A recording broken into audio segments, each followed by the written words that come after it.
Welcome to the summit, Connecting Communities Through Mutual Cultural Understanding. I'm Betty McGinnis of World Artist Experiences.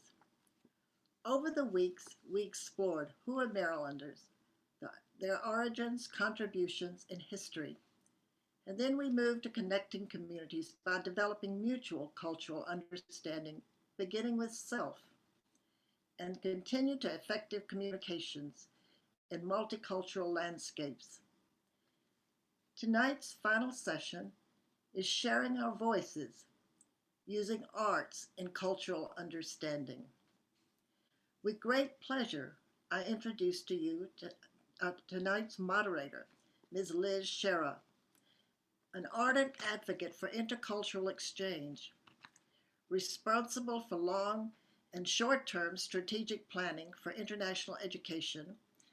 Liz is dedicated to facilitating enriching cultural experiences for students and extending access to global learning opportunities for all, especially at Towson University. As well, Ms. Shera has connected with the Baltimore community in the program Be More Abroad to tackle international education-related challenges for both professionals and students. Thank you, Ms. Shera, for joining us this evening to moderate our session. Thank you, Betty. Good evening, everybody. Welcome to the fourth and final virtual meeting of the International Education Month WAE Summit. I'm excited to be here and to hear more about these exciting projects that our panelists are going to be talking about this evening. We do encourage you to please submit any questions you have as the panelists are speaking into the Q&A, and we will be addressing those questions at the end of the session. So please feel free to post them in the Q&A. I'd like to start this evening by hearing from the first of our three fantastic panelists. So I would like to introduce my colleague, Dr. Kate Collins. Dr. Collins currently serves as the director for the Interdisciplinary Arts Infusion graduate program at Towson University, and also collaborates with local organizations and schools using art for language acquisition and cultural sharing with refugee and immigrant youth in the Baltimore area. Kate's work with the Youth Artists and Allies Taking Action in Society project, which we'll be hearing about tonight, provides opportunities for creative self-expression and positive peer relationships, supporting students as they navigate their way into college and careers and helping them find their place in American society and in the Baltimore community. I've also had the pleasure of working with Kate directly in her role as a faculty director of a study abroad program to Germany, focusing on arts engagement and integration for refugees in Berlin. So Kate, I'll pass it over to you. Great, thanks so much for having me. I just wanted to say hello quickly to everybody so you see my face before I go ahead and share my screen. So hello everyone, thank you for coming. And now my screen.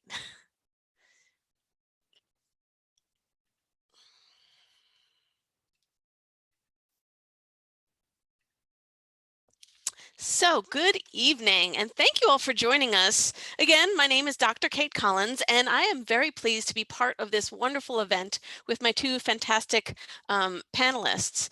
For this presentation, I'm happy to introduce a unique project I created called YAAAS, Youth Artists and Allies Taking Action in Society. This project invites my graduate students, all of whom are working educators and students in the MA program in Interdisciplinary Arts Infusion, which I direct at Towson University, to work alongside of refugee youth, using collaborative art making as a vehicle for learning. During the session, I'll tell you about the project itself, the participants, why we're engaging in this work, and then I'll share a photo essay that unpacks our process. So first, some context. Our city and region, like many throughout the state and nation, has been home to a growing number of immigrants and refugees enrolling in public schools. In fact, English learners represent one of the fastest growing segments of public school enrollment nationwide. And consistently, what we're learning is that teachers are feeling highly unprepared to support these learners, and they're craving more training. With regard to refugees, I try not to make assumptions that everyone has a common understanding of what a refugee is. So, a basic definition. A refugee is someone who has been forced to flee his or her country because of persecution, war, or violence. A refugee has a well-founded fear of persecution for reasons of race, religion, nationality, political opinion, or membership in a particular social group. Refugees are legal U.S. residents, and Baltimore in particular has a long, proud history of being a destination for refugees dating back to the early 20th century. More than 3 million refugees have been resettled in the United States since 1980. So some basics about YAAAS. The project started in the fall of 2017, and it was conducted through and is conducted through a 3-credit graduate community engagement course.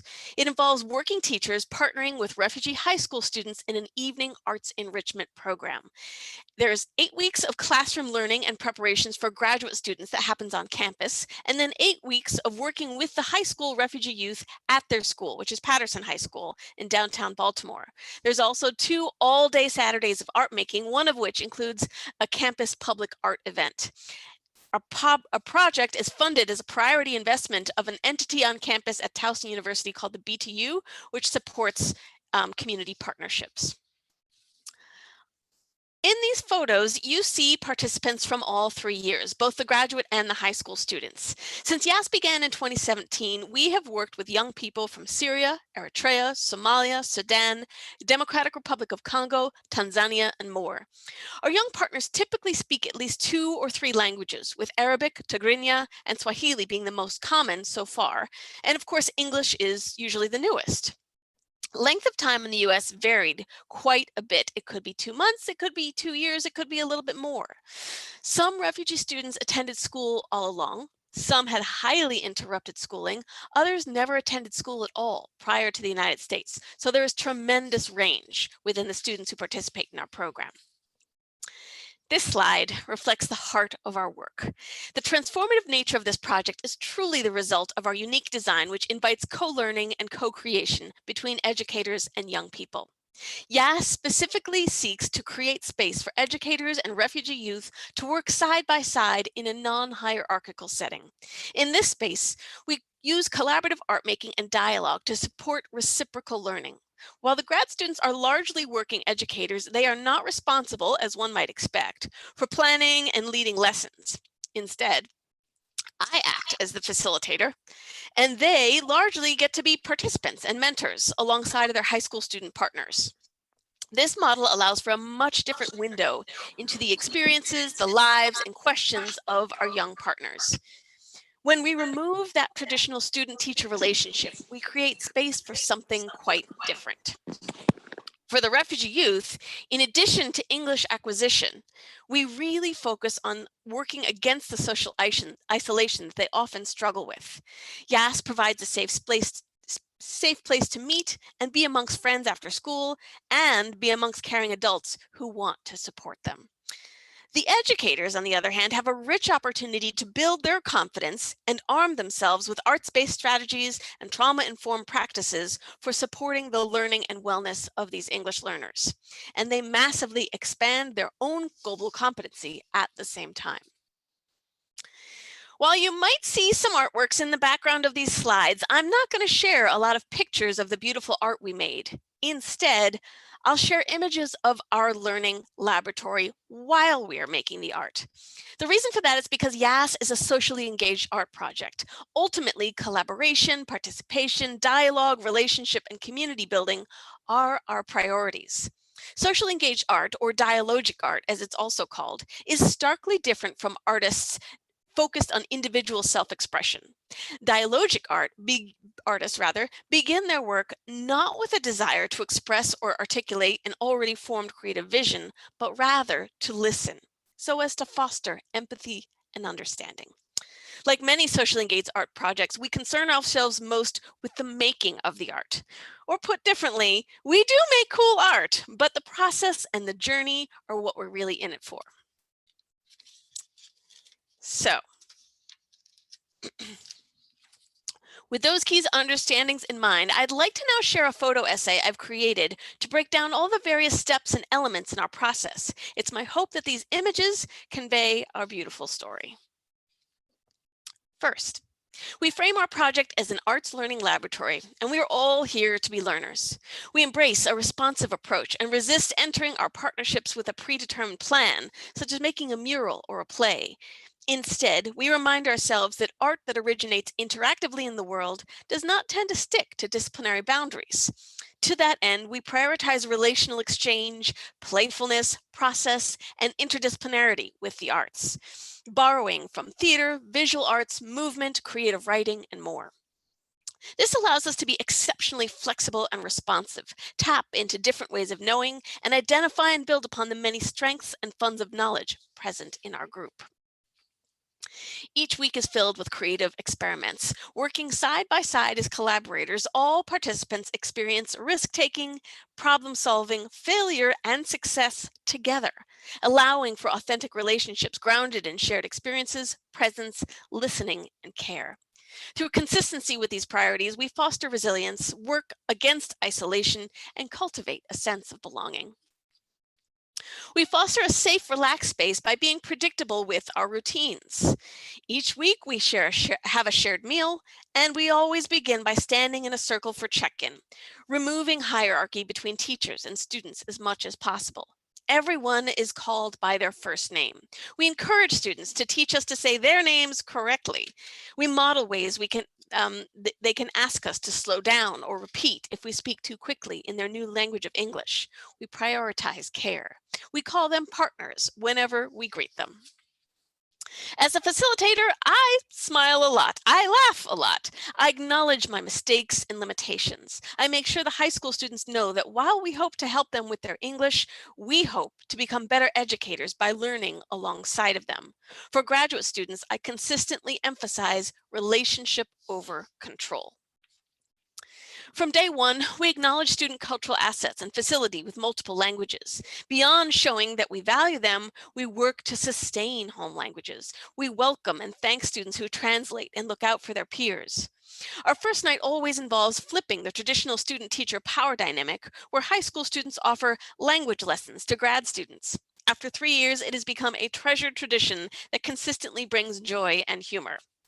The unease that comes with stumbling to remember words and wrapping their lips and tongues around phrases from Arabic, Swahili, and Tigrinya is tremendously eye-opening for the grad students, as is the patience and generosity of their young teacher partners. It is a brief but humbling window into the linguistic alienation our young partners encounter every hour of every day at school. We remind ourselves that not only can anxiety distract second language learners from linguistic input that they encounter, but it can also lead them to withdraw from social interaction, which is critical to learning English as well as academic content. To that end, we scaffold our process intentionally, beginning with nonverbal, often highly physical, frequently ridiculous theater games that invite play, mitigate language barriers, and build confidence with creative risk-taking as a collective group, building bonds and trust along the way. By the second or third week, we integrate partner and small group work. Short personal exchanges of stories and ideas are turned into playful and artful responses. Through this, we bear witness and respond to each other's humanity and creative capacity in low-risk but meaningful ways. This adds up over time, and as trust is built, we work towards fostering a brave space where students become more comfortable with vulnerability and open to communicating more personal ideas and stories. By creating space for verbal and nonverbal interactions, alternating playful with serious, these sessions invite multi-layered intellectual exchanges and intergenerational dialogues that are meaningful for all. The process of telling and being heard results in self-esteem when we experience that what we have to say is relevant and of value. What and how much students share with others is always determined by them. We never prod for stories of trauma or displacement. If you want to tell me about the bus ride this morning, that is the story I want to hear. When we try creative writing exercises, each student has a personal booklet in which they can write or sketch ideas, individually, collectively with partners, or with a grad student partner as scribe. This choice creates an additional layer of safety, so everyone has time and space to think, translate, edit, or draw, and never be left out. Use of English and home languages are encouraged and welcome. We incorporate various activities that explore identity and invite students to reflect on their past, present, and future, expanding their English vocabulary in the process. Where English is limited, nuance and complexity is supported through use of collage. Symbolic representation affords students the possibility of communicating meaning across languages. Sifting through selecting images invites stories and ideas we may have never otherwise shared. By focusing on the relational element, a seemingly innocuous activity like collage becomes a transformative process through which students find a sense of agency. They explore and express their identities through collage, and in the process, author and assert their own counter-narratives. Students learn to take more risks in communicating their learning and communicating across languages, and they enjoy a critical opportunity to be regarded as capable by their peers. Designed to further relational exchanges, our culminating events are kept small. We are intentional about inviting others who will thoughtfully connect with our young partners and want to learn about our processes and the work we created. Exhibited photos from each week of our project allow attendees to appreciate our entire process and not just the work on exhibit. By widening the circle of our group, students have a chance to connect and practice English with new people, with grad partners supporting, and they share their stories and their artworks, and they see themselves as part of a larger community. Increasingly, our creative processes and works prioritize expressions of gratitude toward one another and towards those who love and support us. Graduate students write letters and create artworks to acknowledge and thank their younger partners, articulating specifically what they learned and will take with them as educators. When we bring the project to a close, the high school students know I will be back again in a few weeks to follow. They know we will stay connected through social media and that we can see each other again. They know that if they graduate that year, we will be there for their commencement to cheer them on. And if they're back at this high school in the fall, we will really sincerely hoping to see them. And if they don't know it yet, they will soon know that this relationship will continue if they want it to. This is a beginning and not an ending. So that was a mouthful, but that was my photo essay that I hope painted a nice picture for you of how we spend our time together. And I think I'm just about out of time. So the only other thing I want to mention is that if you would like to, you can highlight this YouTube link to watch a compilation video of the project. You can hear firsthand from the high school students and the graduate students about their experiences. So if you'd like to, that would be a great way to learn a little bit more about YAAAS. Beyond that, I would just love to say thank you so much for listening. I look forward to your questions later on. You're always welcome to email me, kacollins@towson.edu, and always gratitude to my sponsor, the BTU at Towson University. Thank you. Thank you so much, Kate. What a fascinating project. And can I just say, just a joyful project just by the photos. That's fantastic. So it's obviously having a real impact on the participants and everybody involved, but what a joy to be involved with by the looks of it. So congratulations. Thank you very much. Fantastic. Please do continue to post your questions in Q&A. We have a few coming in. And so again, we will address those all at the end. So you're not being ignored. I'm writing them down and we will get to them at the end of the session. Next, I am thrilled to introduce artist, actor, and activist Mukwe Siolwe. Siolwe. Miss Siolwe is currently an assistant professor of theatre arts at Towson University, and as an interdisciplinary and international artist with a focus on racial justice and social transformation, and as artistic director, independent producer, and writer with Global Posse Productions, Miss Siolwe describes herself as an artivist.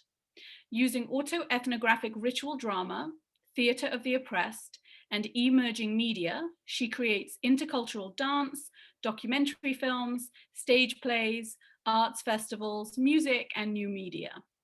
A descendant of the royal family of Barotseland, Mukwe serves as a custodian of her land and her people.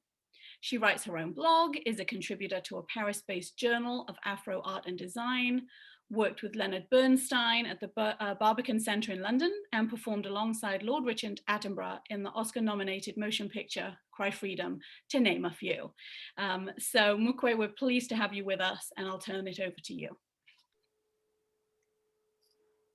Thank you so much, Liz, for the warm introduction. Really appreciate it. I just wanted to thank Dr. Greg Fowler, for approaching me to participate in this wonderful conference on intercultural and cross-cultural education. He didn't need to persuade me at all. I leapt right for it because it's right down my alley. And it's right down my alley because I was, as you heard from my biography, I am an international. My father was a diplomat in Washington, D.C., of one of many places he was a diplomat. So I grew up from the age of 2, New York, Moscow, Cairo. Then I went to boarding school in England, in Sussex, at an all-girls boarding school called Rodine Moira House School in the south of England.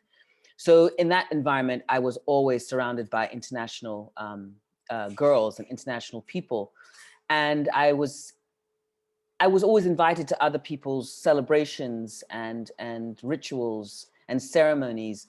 But I found that I couldn't figure out what my own were until I started digging. And when I got quite a bit older, I was basically told that most of my past had been kept away from me, because of the fact that our country had been occupied since 1964. Barotse Land entered into an agreement through the British to create Zambia, because we were an empire that spread across Namibia, Zambia, Botswana, Angola, and Zimbabwe up until the late 1800s. And then the first corporation, called the British South Africa Company, founded by Cecil Rhodes, started to make agreements with people with groups and kingdoms in Southern Africa, and we got caught up in that. And I'm basically, the consequences of that contact were that 100 years later, I would ask the question, well, who am I exactly? And then I would start to learn more about myself and be able to participate with other people in their own, when there was a cultural exchange. So that's kind of how I sort of got into wanting to understand other cultures, was really because of the lack of my own. And that situation forced me into having a very conscious effort to educate myself, which is one of the first things that you need to do about, when you're learning about other cultures, is self-education. And because I was learning about my own practice is called autoethnography, which is this collapse between ethnography and biography. So I started doing ethnography about my own people for about 20 years. And I sort of started to see that, having an open mind, because of my experiences in exile, living in Egypt, for example, in Cairo, as a teenager, 13-year-old, I was fascinated by the fact that there were all the world's religions, major religions were there. But of course, my own African religion and many of the things about my own Africanness were always left out. So by seeing others and other people practice their cultures, their religion, their cuisine, their languages, their values, I was able to then to look, to internalize that and realize that I had to do the same for myself, and that I felt less than a full human being without knowing exactly who I was. And so, being the outsider for most of my life, I was always very sensitive about outsiders in general. So my work sort of led me to embrace education as a field, aside from being an artist, and had been an established artist in the UK and in the US, producing plays, starring in films and all of those kinds of things. That because I had that sort of outsider perspective, I started to embrace education, and I could see many young people who looked just like me in the Washington, D.C. area in particular, where my mother later started to spend much of her life. And I started to embrace the idea of culturally responsive pedagogy. So in between doing my productions of bringing people together from different parts of the world through festivals, film festivals, arts festivals, I decided to embrace culturally responsive pedagogy and start to teach it.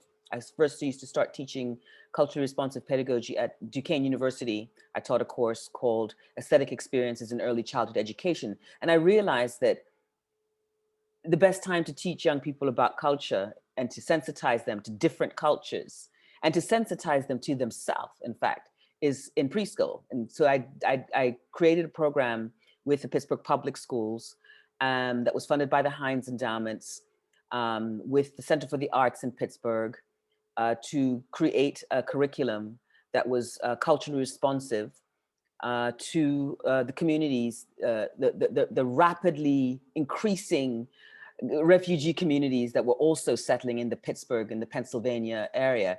And these communities were a consequence of all the conflicts, that their countries, that the United States was engaged in, mostly Iraqi refugees, so Syrian refugees, Eritrean, Congo.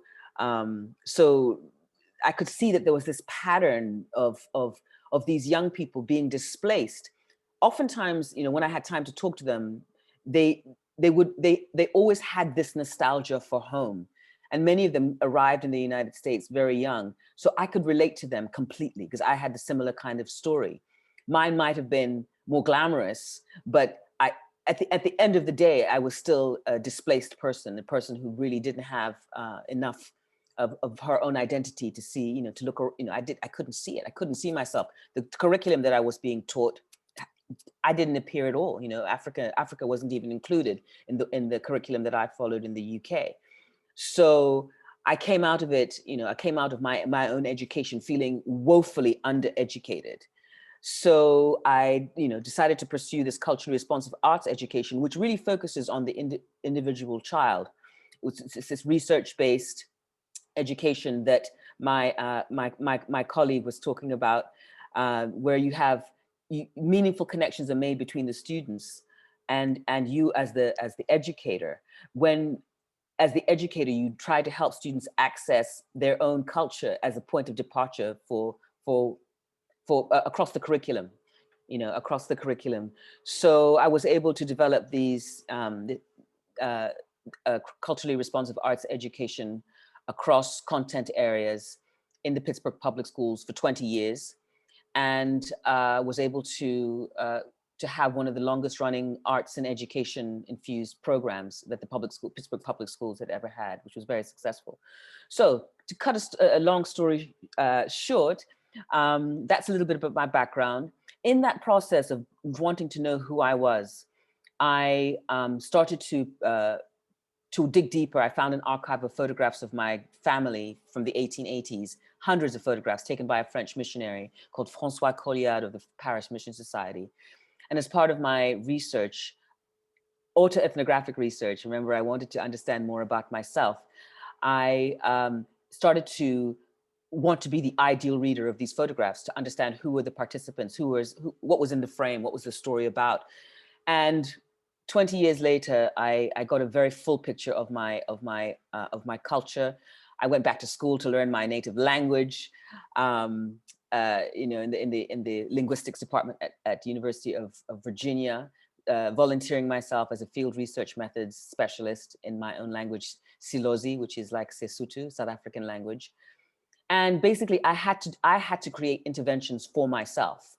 And that's been one of the things, the gifts that I give a lot of my students, to say that, your societies are not really going to be the ones that are going to help give you identity.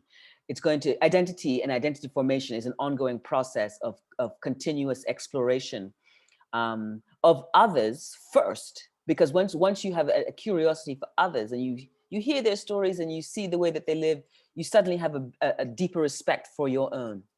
So after basically I spent all of these years producing in international films and trying to find my place, the work that I was doing on a personal level was starting to really pick up.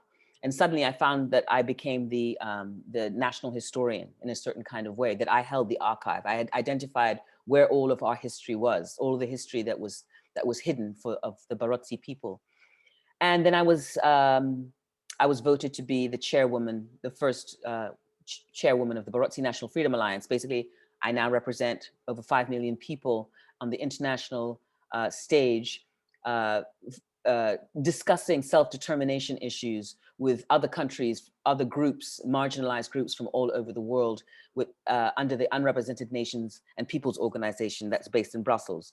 So I'm an artist and I'm a real political activist in the sense that I have made my presentation to the world at the United Nations Human Rights Commission to talk about the human rights abuses of Barotse land. But in that journey, as I keep saying, that once you reach out to learn about others, you must also reach back to know more about yourself.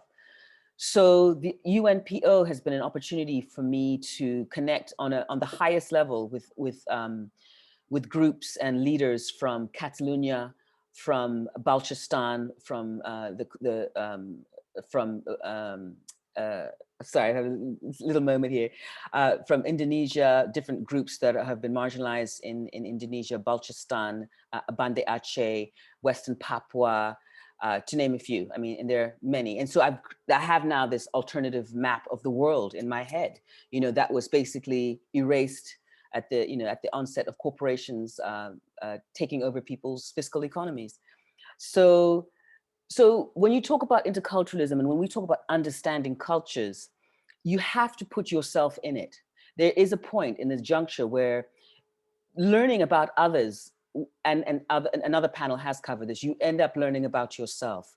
So for me, the most important thing that I have taken away from the intercultural life that I have, and I continue to have, because I've continued in my own home to house students who are dropouts in China, to students from Turkey, from Saudi Arabia. Now my Arabic, after having lived in Egypt, my Arabic is conversationally in a much better place because I continue to exercise that. My Russian is in a very good place, and French, of course, and a little bit of German. So altogether, I can speak about 7 languages and have a good communication and good understanding with people. And that's enriched my life.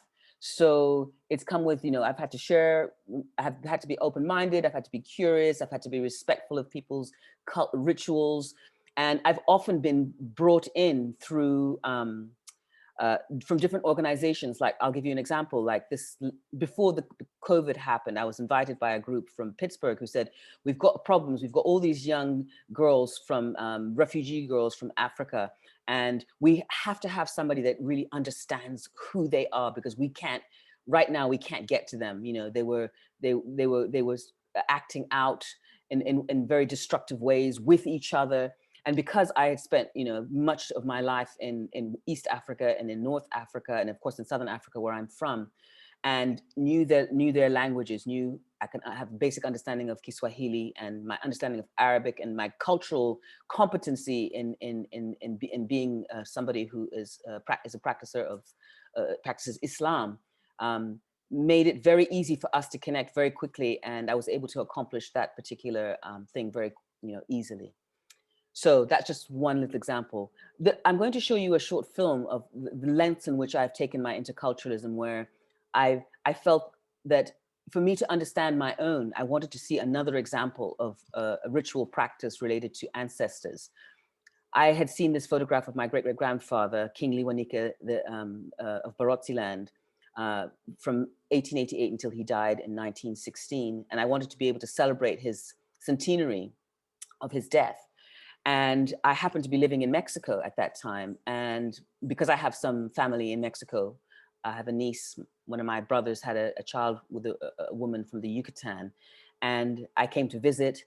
And so I was able to assimilate into the culture on a very familial kind of way and participate in some of their rituals. And the Day of the Dead, when I first arrived here, here they call it Hanal Pishan in the Maya language that's spoken here. So I decided to participate in the Day of the Dead, and on the spur of the moment, I decided to shoot a short film about me meeting my great-great-grandfather in the ever-present past. You know, just trying to feel out some of the ideas that I had learned in my travels to connect back to my ancestry, like going to Australia and going on a walkabout, you know, in Uluru. I did that for like on my own, 13 kilometers, and, you know, really digging deeper into different cultural practices around the world and seeing how much they are similar to my group, and not looking for differences, but looking for the similarities. So I'm going to leave you with this one short film. The whole piece is called Wade in the Water. And this is the scene where I go into the underworld that was shot during Dios de los Muertos in Mérida. And it was shot, and I didn't have to ask anybody what to do. The audience, the people that had come there to pay their respects to their ancestors, just started to participate with us. Enjoy the film, and thank you so much.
Thank you so much, Mukwe.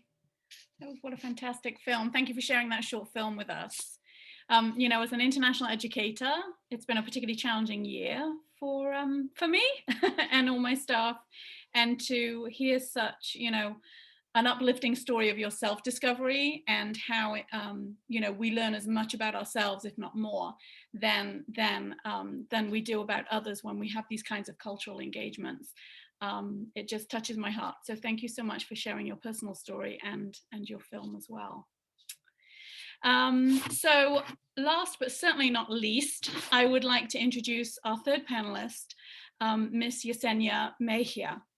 Ms. Mejia is an interdisciplinary artist, activist, mother, and educator from Oaxaca, Mexico. Based in Baltimore since 2008, she works to build community and share the transformative beauty of Latin American arts, culture, and traditions. Yesenia is the co-founder of the Pan y Rosas Collective, an activist organization that stands in solidarity with the immigrant community and creates inclusive and healing spaces for members to honor their artistic heritage. As coordinator of the Creative Immigrant Educators of Latin America Origin program at Creative Alliance, she also helps engage youth in learning and preserving Latin American cultures and traditions, ensuring this knowledge will be passed along to future generations through art, music, dance, and cuisine. So Yesenia, I'm happy to pass things over to you. Thank you very much, Liz. Hello, everybody. Saludos a todos. And thanks again for inviting me and being part of this amazing summit and meeting amazing panelists like Dr. Kate Collins and Ms. Mukwe. It was an honor and I respect all the work that you do. Yes, my passion for my culture and my community makes me be creative and find more and more ways to continue sharing where I come from. Especially, it is really important for me because I'm a mother of an 11-year-old and I want him to know where what my roots are.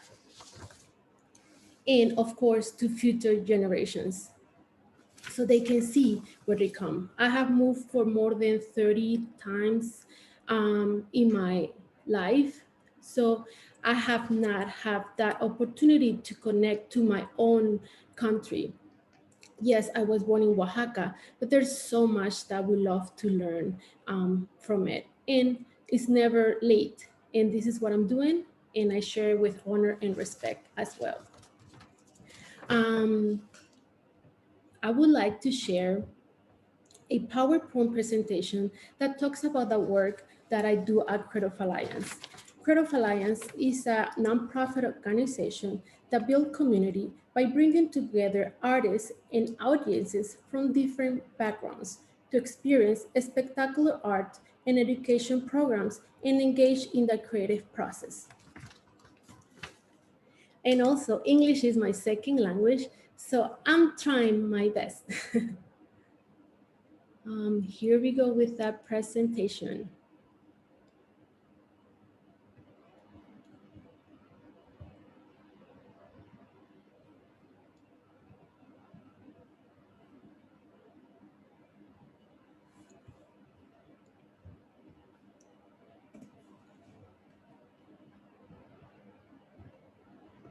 Like I said, Cielo is a creative immigrant and educator of Latin American origin department at Creative Alliance, and Cielo also means sky, a name that we put together with some amazing friends.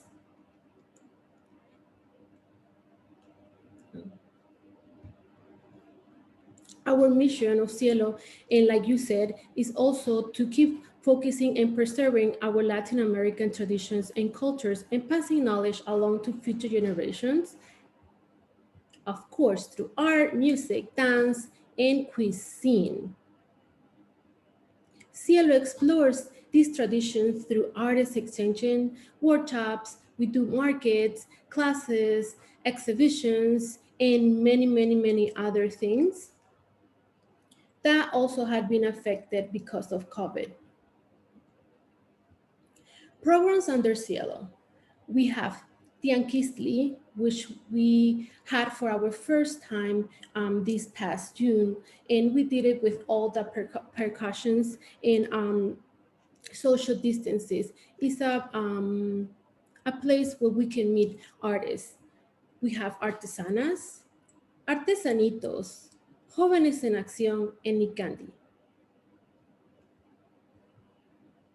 Artesanas is an amazing group of talented women from Latin America, which I joined as an apprenticeship in 2013. And then I became a master.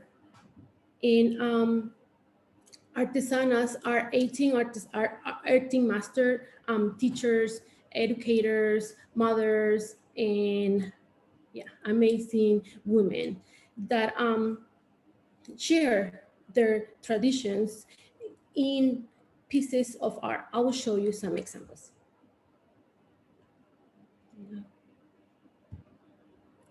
These are some of the piñatas that are handmade by the Artesanas. And when we teach workshop, we do it with explaining the history behind the piñata. Piñata is not just a piece of paper that you make and then break it. No, it has a history behind it. And what does it mean? And how long does it take to make it? That's what we try to also represent and show to these generations and people when we do our workshops. Other of the workshops that we do are corn husk. They're all handmade. And as you can see, they are beautiful. And not only corn husk flowers, there's also corn husk dolls, there's also corn husk earrings. So this is all handmade artesanas work. We also do papel picado. We have our amazing workshop of how to make flowers and what does it mean? What do the colors mean as well? In this picture, I love it. And this is Doña Aurelia, the one that is in the center. She's one of our first Artesanas masters from 2013 and one of our biggest example. And that had taught us all a lot. We build altars around the community. Actually, we have built some at Towson University as well, and at libraries. And so to show people in that video that Ms. Mukwe show, it represents and it meant a lot for me. Because yes, we honor and we keep celebrating our loved ones that have passed away. We make artificial food.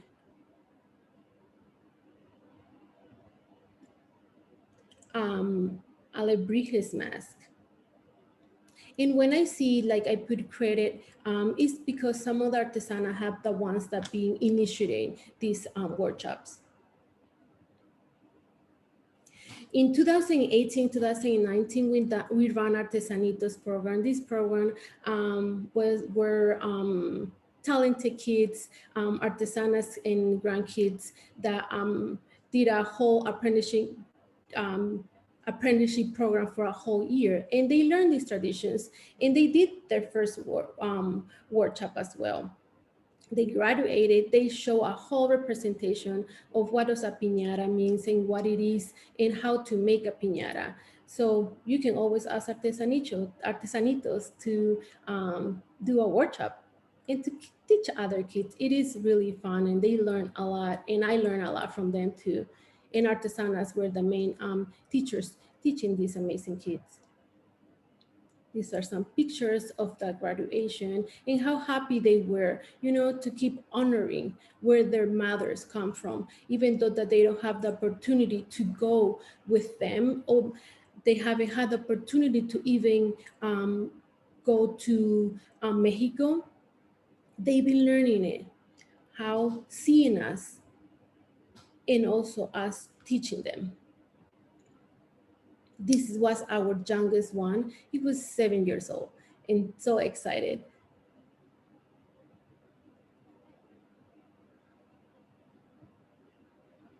Jóvenes en Acción is a program that was found by one of the Artesanas, Alexandra Gonzalez.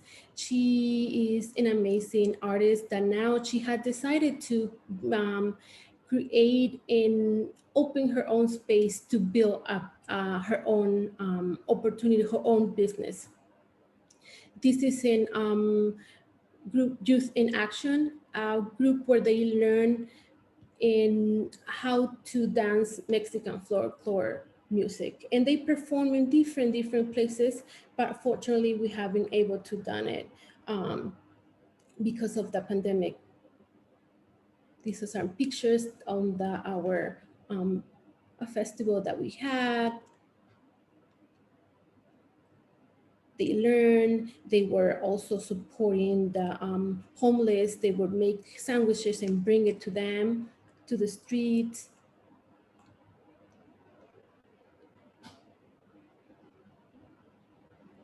And we have Nikandi.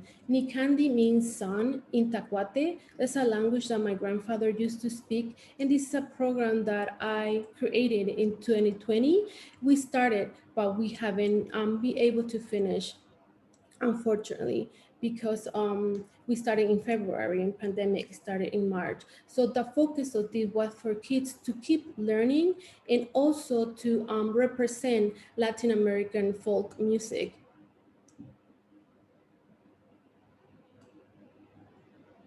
We were going to teach it the symbolism, where each song come from, so they can keep sharing it with others and those songs don't get lost.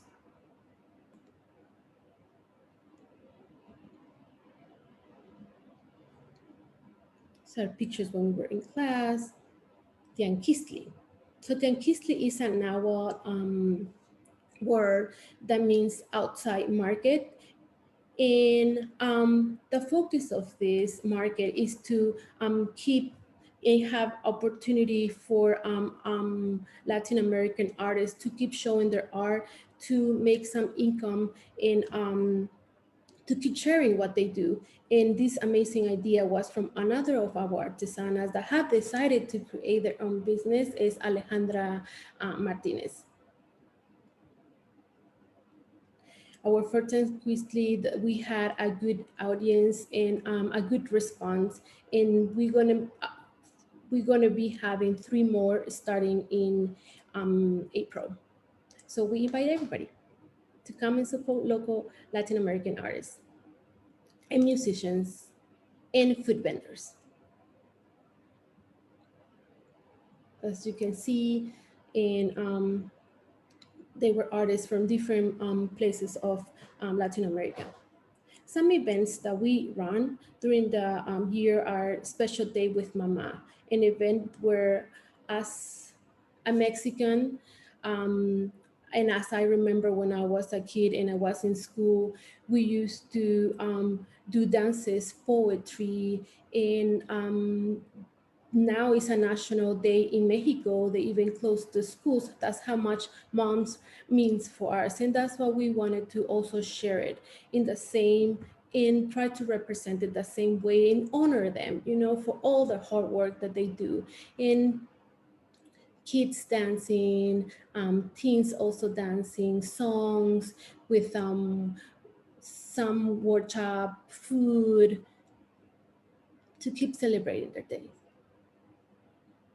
So these are some pictures of the Special Day with Mama that we have in 2018 at Creative Alliance. 2018, we had it in person too. This year, we had it virtually. You can check out the Creative Alliance YouTube, and you can see the Special Day with Mama event, pre-recorded. We had family getting together. Another big event that we have and that I love is Day of the Dead, Halloween, Day of the Dead parade and festival. And as you can see in this picture, it's a picture of the Artesanitos doing their first workshop, and that was in 2018 too. So what we did is, when it was in person, we did it with a mariachi band and a parade coming from Patterson Park to the Creative Alliance. And then we had a representation of what an altar is, what Day of the Dead is, and have music, have dances, have an explanation of what Dia de los Muertos bread means, and how to make a cempasúchil flower. We have Dance Azteca, we have Youth in Action performing, the mariachis that were amazing. Also, you can also see the pre-recorded Dia de los Muertos event on the YouTube Creative Alliance. Another event that we have during the year, and the last event of the year, is La Posada, which we celebrate during 9 days before Christmas. So this year we're gonna still do it, but it's gonna be small. It's gonna be December 19th. So we light candles and we sing Christmas songs, canciones navideñas, walking through the streets, and where Joseph and Mary are looking for a place to stay.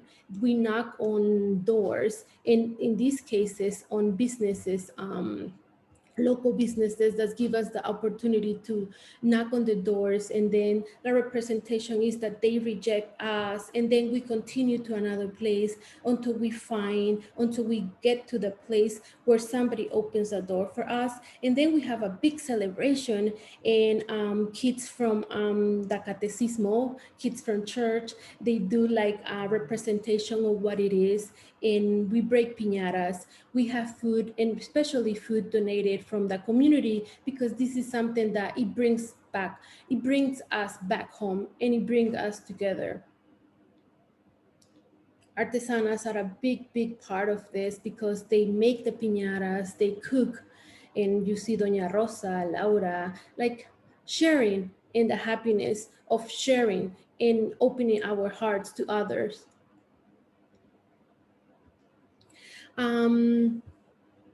Unfortunately, we have been affected a lot because of the pandemic, but finding ways to be creative with Artesana has been making masks, and also creating fiesta packs where you have your own piñata that are handmade, and you can take it and you can make it at your house with a whole full explanation of how to make a piñata. And we also have corn husk flowers. So this is a way to keep supporting, but we also are very proud, and I as myself, I'm a very proud to say that I'm a Mexican, and an activism, and a mother, and an educator, because I love where I come from, and I'm always going to keep represented through music with my amazing band of Conjunto Bruja, and girls from there are girls from different parts of Latin America, and so dance, music, food, and art. And thank you for being here. Thank you so much, Yesenia. Again, thank you so much for sharing your story. I feel there's a clear theme with all of our panelists tonight, not only of very strong advocates, strong women, but also just the joy and the passion that's put into all these projects. So it's just been really a delight to hear about all your stories. So thank you very much. So we have a little time for some questions. So please do continue to post your questions in the Q&A if you have any. And Yesenia, if you want to stop sharing your screen, perfect timing. Thank you so much. So if all our panelists would like to put their videos back on, I'll call on you individually to unmute. A few of the questions that came in obviously were related to the pandemic, you know, obviously it's had a huge impact on everybody, but certainly I'm sure on your projects and initiatives as well. So a number of our attendees, Alison posed a question and to Kate, but I'm sure it would be applicable to the other panelists as well. So we'll start with Kate. How has the pandemic affected the YAAAS program this past year? And if you have been able to continue in any fashion, is there anything that you've implemented that you would keep moving forward that worked well? Any happy discoveries, as Alison referred to them as? Yes, well, thank you for the question. COVID has definitely complicated things for us, for sure. When you think about it, we are operating with multiple schools and multiple school systems because we have Towson University, we have Patterson High School, which is where we work with our young partners, but all of my graduate students are also working teachers for the most part, or teaching artists at counties all over the place, Anne Arundel County, Baltimore County, PG County. So policies were constantly shifting, safety procedures constantly shifting. So you can imagine, unfortunately, we were meant to have, the last time we met as a group and had the project was fall 2019. We were meant to have a new project actually in the spring that was specifically for young women. And I could say more about that later if people are interested. But because of COVID, unfortunately, no, it couldn't happen.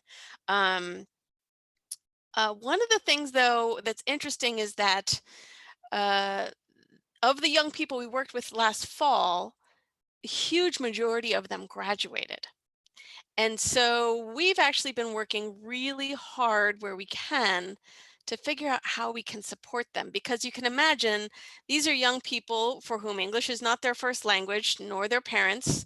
They missed the end of their senior year of high school. Most of them missed any kind of summer bridge program or transition to college. So a lot of them are really kind of swimming in deep waters in the transition to college. Well, first of all, there was a graduation from high school that I don't know if anybody got to partake in a Facebook Live graduation, but they're kind of anticlimactic. So one of the great things that we did that I'm really proud of is that we, as you can tell from my presentation, we document our work really well. We document for lots of reasons, one of which so we can look back as a group and say, look what we achieved together, look what we did together. But when it came time for graduation, and I knew it would be really disheartening and disappointing for these young people to not have that occasion of graduating across the stage. And in this case, it would have been at Morgan State where they had their graduation. So I put together a celebratory video where I picked out the best photos I had of every one of the 12 kids graduating, and it became kind of a love letter to them. And it was really, really well received. Little gestures at that point of recognition, of connection, of being remembered and celebrated for their accomplishments were huge. So that's one thing we did. And I think we'll continue to repeat that because we saw how much it meant to the kids. But the other thing we've done more informally is figure out, we try I have sort of little unofficial office hours for the kids where I can. For the ones who transition to college, how do you need help?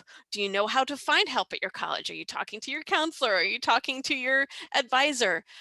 Because we're realizing a lot of these things that freshmen already struggle with are becoming twice as hard, 3 times as hard for these young people as they make this transition.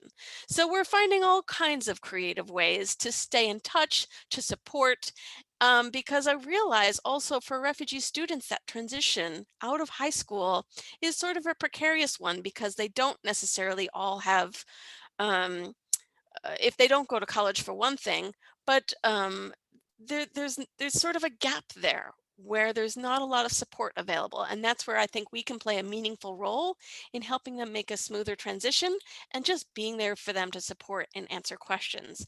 So those are some of the creative things we've been able to do as we wait to try to bring the project back. And we fully intend to, both for boys and girls together and a young women's program.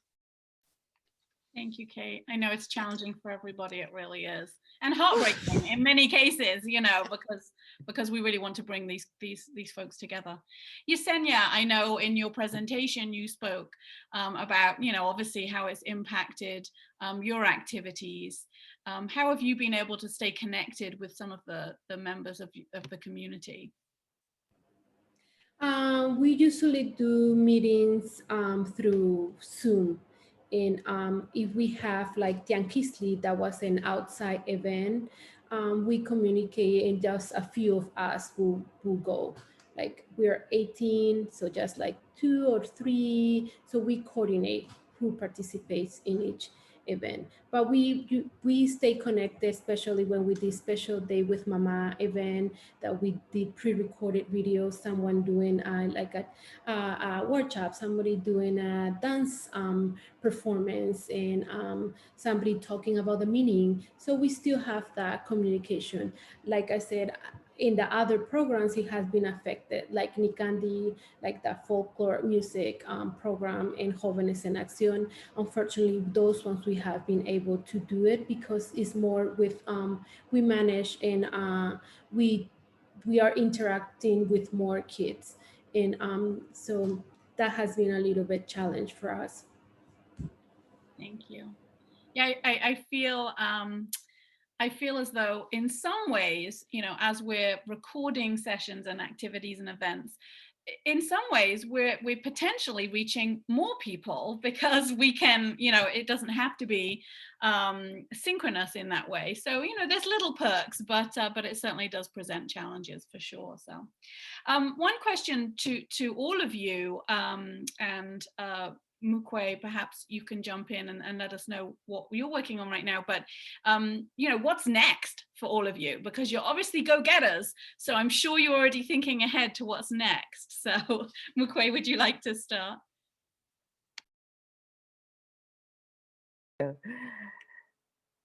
Sorry about that. Wrong button. What's next for me with my work? Essentially, I'm trying to infuse the arts into the conversation about self-determination on the global level. So my next project right now is basically conferring and speaking with all of the member states of the UNPO. So it's the Kurds and the people from Balochistan and Tibet and Yoruba and Biafra, all of these re-emerging groups. Basically, we are communicating with each other, and I'm creating an impact, trying to create impact campaigns for more awareness about representation. Oh, Washington, D.C., by the way, is a member state of UNPO, because Washington, D.C. does not have any representation in Congress. So it's going to be interesting to see how all of us come through COVID, because most of the community are all marginalized groups within our own nation states. So it's going to be interesting to see how we come out of COVID, because we're the most vulnerable populations in all of the countries. So, you know, stronger ties with Taiwan, and it's going to be fascinating, because this has been an opportunity for us in a way, because the countries that occupy most of our nations are busy trying to handle COVID. And ironically enough, our numbers are not so high in our communities, in our very small communities around the world, because we're isolated anyway. So that's been quite fascinating. So yes, so I'll be taking it onto a larger platform in DC, since, you know, Towson is within this area. I'll be able to work on these campaigns with these nation states, but looking into their myths, looking into their grand narratives, and trying to create and rebrand them and create a new story for marginalized people around the world. That's what I'll be doing. No small task. Right. Think big, obviously. Yeah. Leading off of that, and I do want to hear from the others as well, but leading off from that, we have a couple questions that have come in that pertain a little bit more to Yesenia and Kate in terms of the same kind of thing. do any of your programs do or can they be implemented beyond the borders of Baltimore City? We have some folks, Kristen is asking, you know, are the dance programs only for schools within the city of Baltimore? They have students who would, you know, just really benefit from those kinds of programs.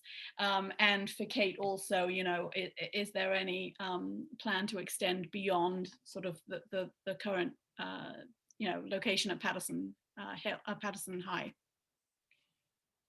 Kate, do you want to go first? Yeah, there's multiple ways that I would love to and really want to work hard to see that I can grow these efforts, both in Baltimore and beyond Baltimore. For one thing, again, our teachers are everywhere. So whether I have teachers who have potential to start initiatives in their own counties is something I would love to support, as well as bringing professional development trainings to the counties in particular who have significantly growing populations of immigrant and refugee students. That is of particular interest to me. I also will say that we started small intentionally because there's a lot to learn. You know, before 2017, I had really not worked specifically with refugees before, where there were multiple different languages in the room. And so I've learned a great deal, and I think it was worthwhile to start small, specifically with that community.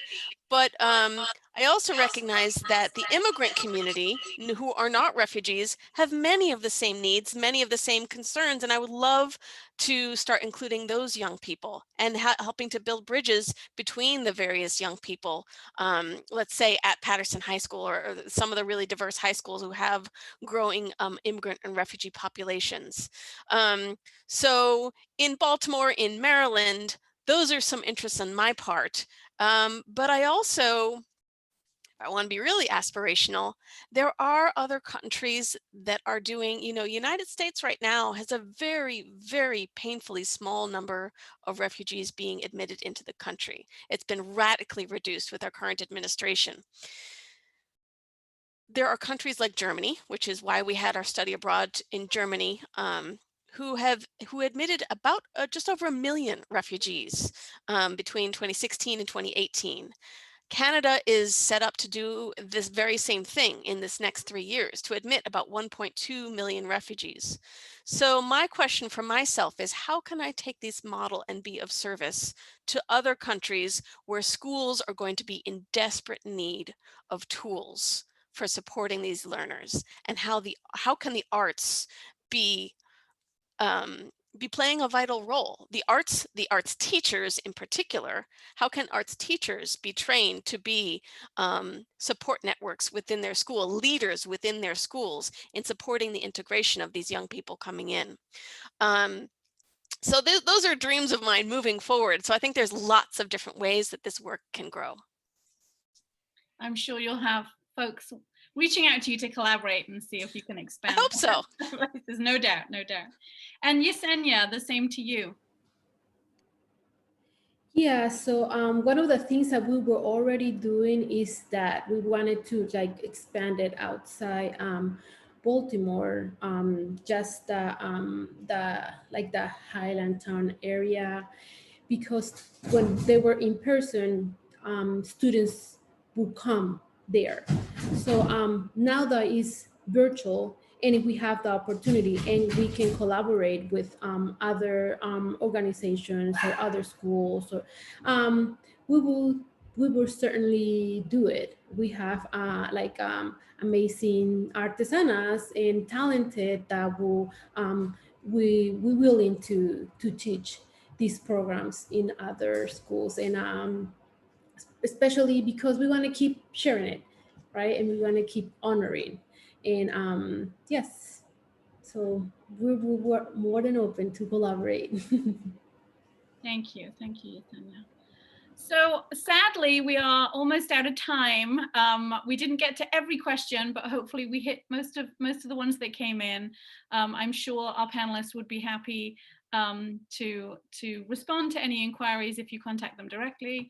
And I just wanted to take the opportunity to thank again our three panelists, these wonderfully inspiring women who are doing such amazing things in terms of connecting communities. So thank you so much. And I'm going to pass it back over to Betty. Thank you, Shara, for serving as such a wonderful moderator for this evening panel. And also a very special thanks to our panelists, Yesenia Mejia, Mukwe Sayowe, and Kate Collins. And I must say, Greg Fowler, you're on here as well. Greg is the one who pulled all of these wonderful people who've inspired us this evening and shared with us how to use arts to bridge the world for cultural understanding. And I would also like to say a special thank you to our committed volunteer summit team who've worked for months, and who includes Greg Fowler, B. Fuller, Mary Nitch, David Mitchell and his team, Bagger Fardanesh, Salia Suleiman, and Taylor Casey. Thank you to each of you. And to you, our wonderful audience who've been here these weeks, for joining us for the summit, Connecting Communities through Mutual Cultural Understanding. We invite you to future World Artist Experiences. Stay well and good evening.